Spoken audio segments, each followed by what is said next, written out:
The Tale of the Bamboo Cutter. Chapter 9. The Celestial Robe of Feathers. They passed some 3 years in this way, each consoling the other. At the beginning of the next spring, Kaguya Hime seemed more pensive than usual, as she watched the moon rise in all its splendor. Someone nearby admonished her. People should avoid staring the moon in the face. But when no one was around, Kaguya Hime would often gaze at the moon and weep bitterly. At the time of the full moon of the 7th month, she sat outside, seemingly lost in thought. Her maidservant informed the bamboo cutter. Kaguya Hime has always looked with deep emotion at the moon, but she has seemed rather strange of late. She must be terribly upset over something. Please keep an eye on her. The old man asked Kaguya Hime, "What makes you look so pensively at the moon?" She answered, "When I look at the moon, the world seems lonely and sad. What else would there be to worry me?" He went over to Kaguya Hime and looked at her face. She definitely appeared melancholy.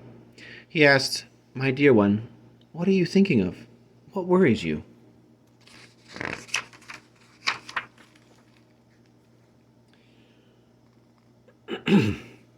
"I'm not worried about anything, but everything seems so depressing." "You shouldn't look at the moon," the old man said. "Whenever you do, you always seem so upset." "How could I go on living if I didn't look at the moon?" Each night, as the moon rose, she would sit outside, immersed in thought. On dark, moonless nights, she seemed to emerge from her reverie, but with the reappearance of the moon, she would sometimes sigh and weep. Her maids whispered to one another, "There really does seem to be something disturbing her." But no one, not even her parents, knew what it was. One moonlit night, towards the middle of the 8th month, Kaguya Hime, sitting outside, suddenly burst into a flood of tears. She now wept without caring whether or not people saw. Her parents noticed this, asked in alarm what was troubling her. Kaguya Hime answered, still weeping, "I have intended to tell you for a long time, but I was so sure I would make you unhappy that I have kept silent all this while. But I can be silent no more. I will tell you everything. I am not a creature of this world. I came from the palace of the moon to this world because of an obligation incurred in a former life. Now the time has come when I must return. On the night of the full moon, people from my old country will come for me, and I will have no choice but to go. I was heartbroken to think how unhappy this news would make you, and that is why I have been grieving ever since this spring." She wept copiously.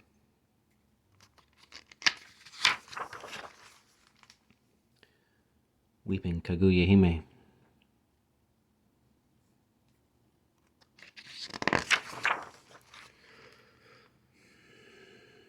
The old man cried, "What's that you say? I found you in a stick of bamboo when you were no bigger than a poppy seed, and I have brought you up until now you stand as tall as I. Who is going to take my child away? Do you think I'll let them?" He added, "If they do, it will kill me." His distraught weeping was really unbearable to behold. Kaguya Hime said, "I have a father and a mother who live in the city of the moon. When I came here from my country, I said it would be just for a short while. But already I have spent many years in this land. I have tarried among you without thinking of my parents on the moon, and I have become accustomed to your ways. Now that I am about to return, I feel no great joy, but only a terrible sadness. And yet, though it's not by my choice, I must go." They both wept uncontrollably. Her maids, who had been in her service for years, thought how unspeakable parting would be, and how much they would miss her noble and lively disposition, to which they had grown so familiar. They refused all nourishment and grieved no less than the others. When the emperor learned what had occurred, he sent a messenger to the bamboo cutter's house. The old man went out to receive him, weeping profusely. Profusely. Profusely. His beard had turned white from sorrow. His back was bent, his eyes were swollen. He was just 50 this year, but his trouble seemed to have aged him suddenly. The imperial messenger transmitted the emperor's words. "I am informed that you have been afflicted by a grave misfortune. Is it true?"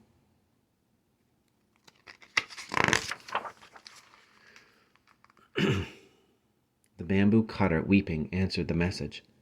On the night of the full moon, men are coming from the city of the moon to fetch Kaguya-hime. I am deeply honored by His Majesty's kind inquiry, and beg him to send soldiers here on that night to catch anyone who may arrive from the moon." The messenger departed, and after reporting to the emperor on the old man's condition, repeated his request. The emperor said, "If I, who had but a single glimpse of Kaguya-hime, cannot put her out of my thoughts, what must it be like for her parents, who are used to seeing her day and night, to lose her?"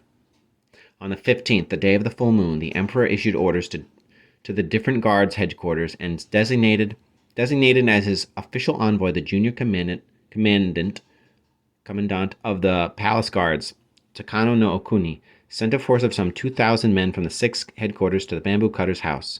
No sooner did they arrive than 1,000 men posted themselves on the wall and 1,000 on the roof. Together with the numerous members of the household, they formed a defense that left no openings. The defenders were equipped with bows and arrows, and inside the main house the womenfolk were stationed guarding it. The old woman sat in the strong room of the house, holding Kaguya-hime in her arms. The old man, having tightly barred the door, stood on guard at the entrance. He declared, "Do you think anybody, even if he comes from the moon, is going to break through our defenses?" He called to the roof.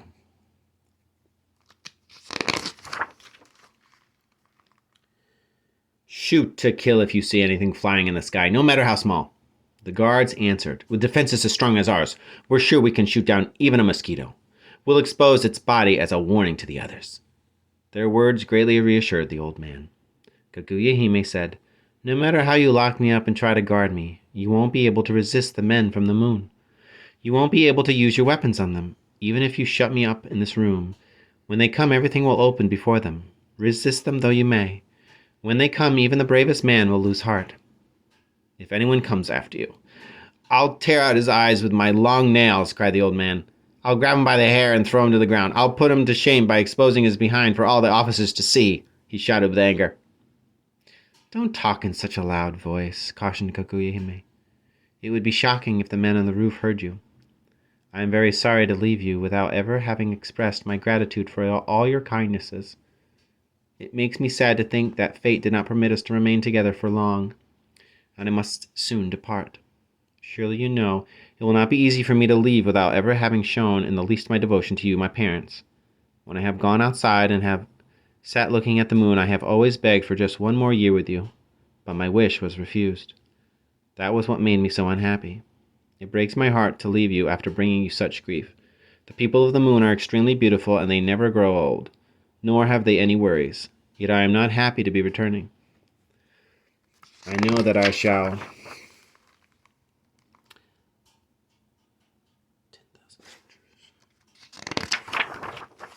shall miss you and keep wishing I could be looking after you when you are old and helpless."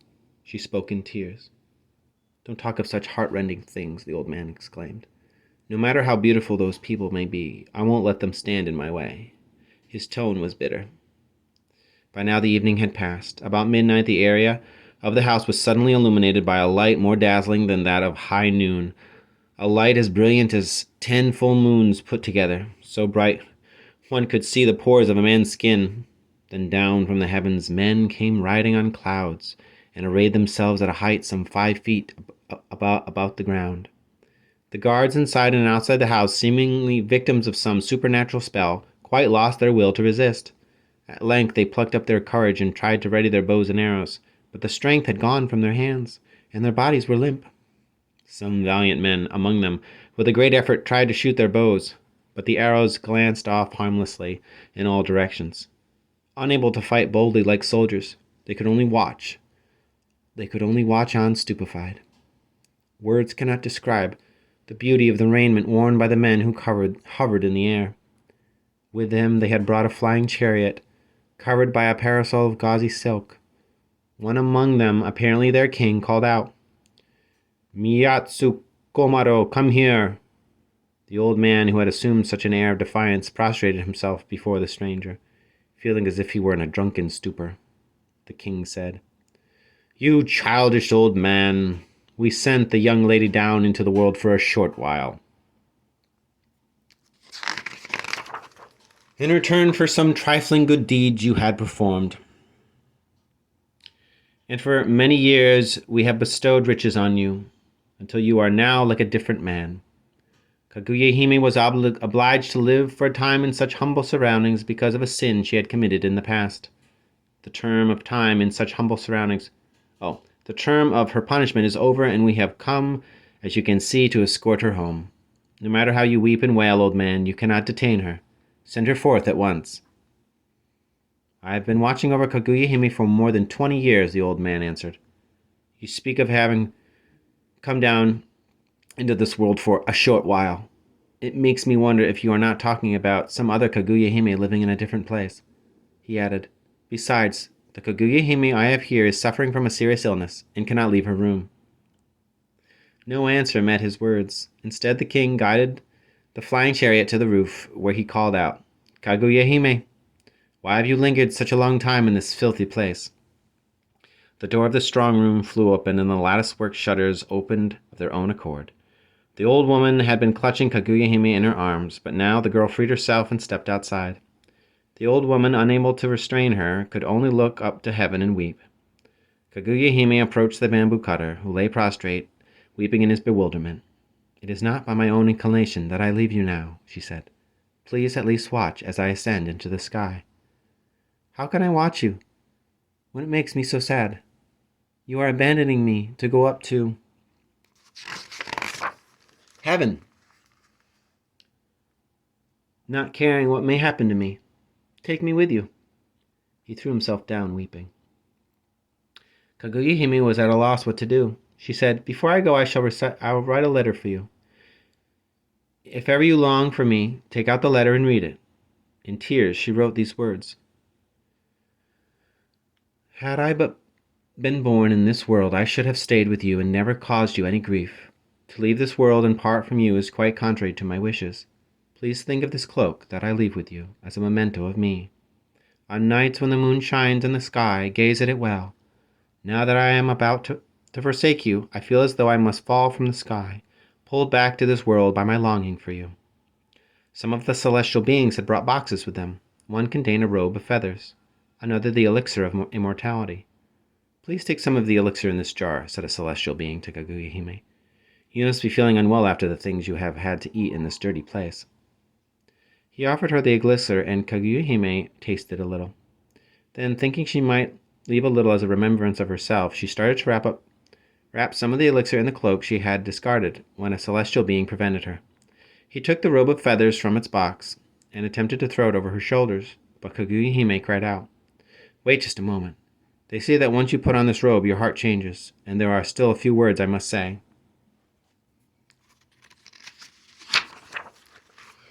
She wrote another letter. The celestial beings called impatiently. It's late!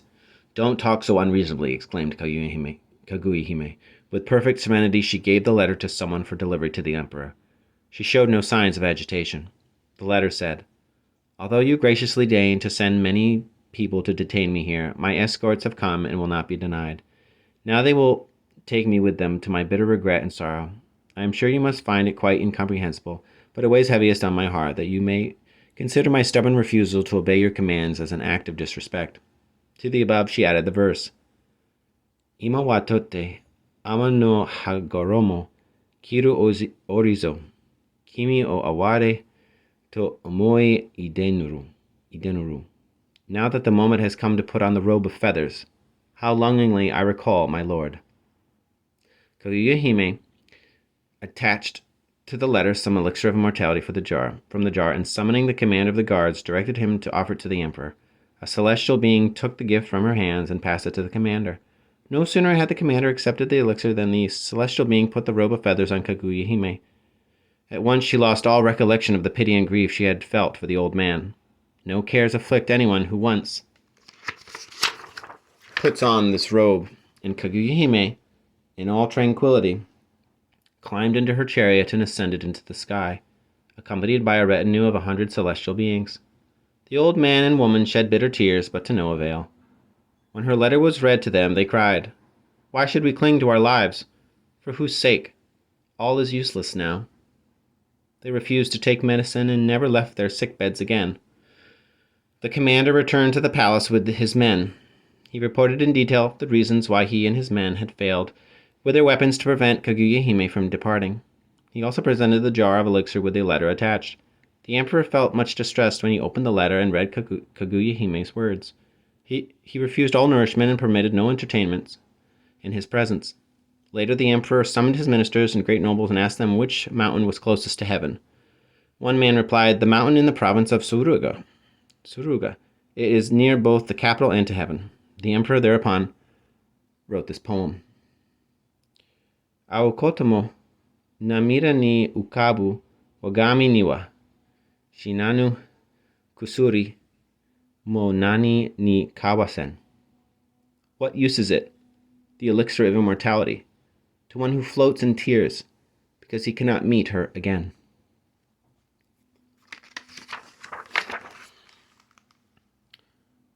Return to the moon.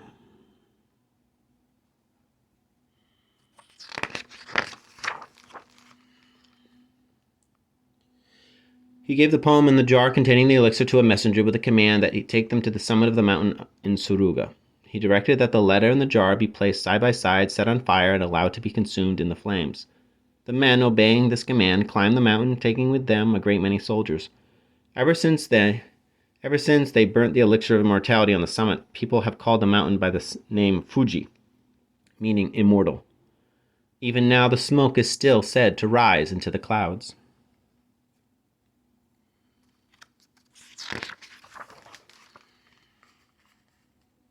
Mount Fuji.